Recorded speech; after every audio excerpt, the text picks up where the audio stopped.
I was also curious if there are any living philosophers that you find very interesting, Oh yeah. philosophers that you like, or yeah. Deleuze died in the 1990s, so that's quite recently. And no, of course, yeah. I mean, Simon Critchley is an old friend of mine. I think he's a brilliant philosopher. He works from New York. He's still at the New School, probably because they pay him well to stay.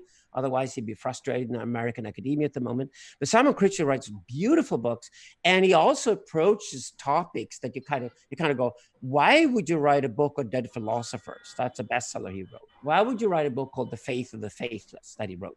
Why would you write, his latest book is called Tragedy, the Greeks and Us. But when you read him, you realize, oh, wow, that's why he approaches this topic, because he actually says more about the age we live in and where we're heading than anybody who takes on the usual expected topics. And that's when you love a philosopher, when he actually opens the door to a whole new space and looks at the world from that space, from that perspective. That's really intelligent, right? So Critchley has that. I think Žižek is wonderful. I think Žižek, just like me and Söderqvist, he works from Hegel, starts from there, and he exposes more about contemporary society than hardly anybody else. It's not his bestsellers, those best books, actually. It's the books where he actually made a great effort to make a real work of philosophy. So it's rather the thick and more narrow books coming out of Žižek, like the Parallax view and Less Than Nothing, that is most brilliant works. I think Jordan Peterson is probably going to become a philosopher. You know, he's gone through quite an ordeal with psychiatry and all that shit the last year.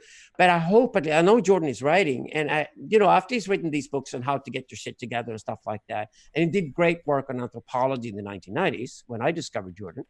I hope he can become a philosopher. He certainly has the mind of one, and he certainly has a pedagogical genius for explaining his thinking.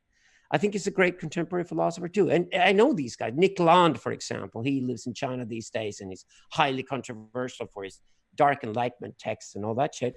But Nick is amazing. He's an amazing thinker. When I have a conversation with him, I'm just flabbergasted at how many bright, original, deep ideas that comes out of his mind. What do you think of Curtis Yarvin, aka Mencius Moldbug? Yeah, it's kind of interesting. The only problem I have is that, I think Ayn Rand was great for me as an inspiration as a pop songwriter. I had a band called Vacuum. And Jules probably knows about it because we were fashion models just like him. But that was in the late 1990s, and we were big in Italy and Russia. And that band, Vacuum, we wrote songs called Illuminati and Atlas Shrugged and things like that, because Ayn Rand was great inspiration for a pop band. And we were kind of hardcore synthesizer, electronic, elitist looking, right? So, but, Ayn Rand is an incredibly mediocre thinker. And the problem is that when you approach autism and philosophy at the same time, autism is often a form of high intelligence where you're really great at something, but you're not necessarily generalist. But the problem is that philosophy proper, great thinkers throughout history, have always been generalists and not specialists.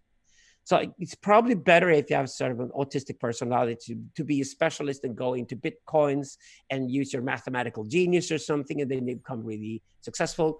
And you can become a provocative activist because of that. But philosophy is not about provocation in itself. It's not about extremity in itself, or radicality even. Philosophy really is about going into deep history and then try to nail the human condition properly. And that takes a generalist mindset.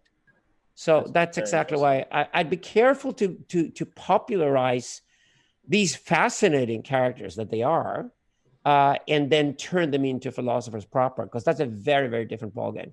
In general, I would say the best thinkers are the ones that are not popular at all.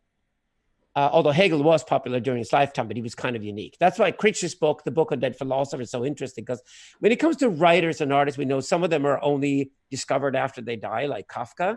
But when it comes to philosophers, they usually only get discovered long after they die, because people simply don't understand them. So they don't get popular when they write, but they just stay the course with the topic they're fascinated with. And in this sense, being a philosopher means that you don't compromise on your ideas and your text. And you realize that for me and Söderqvist, it's like, if we're the only two people in the world who are interested in this or who get what we're doing, we should still do it and just pursue it relentlessly.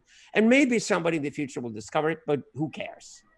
I'm really not in the interesting. popularity game at all. I am in the quality game completely.